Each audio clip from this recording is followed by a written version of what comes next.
كلمة على الماشي.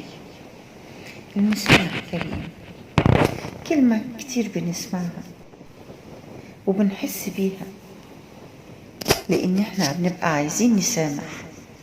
سامح علشان تطمئن وترتاح، وخد وقتك لوقت ما تحس انك برأت من الغضب والحزن والتعب يومك، وتمنى الخير للناس، وسيب كل واحد يعمل اللي يريحه. انت كمان ما تضغطش على نفسك، محدش له نصيب في انسان او شيء وهيروح منه. افتكر ان الله رحيم غفور، بيحب العبد الصابر المسامح الراضي. ارضى واطمن. اللهم امنحنا الطمأنينة والسلام الذي يفوق كل عقل بشري.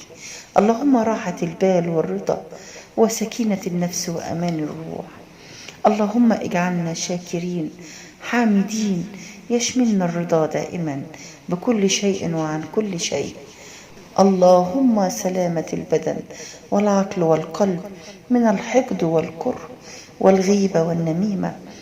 اللهم صلاح الفكر والنية وطهارة المقصد.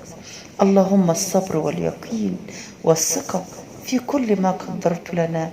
ربي أنت قريب تجيب دعوة من استغفر وصلى، من آمن بك وبقدرتك وقوتك ورحمتك وسلامك.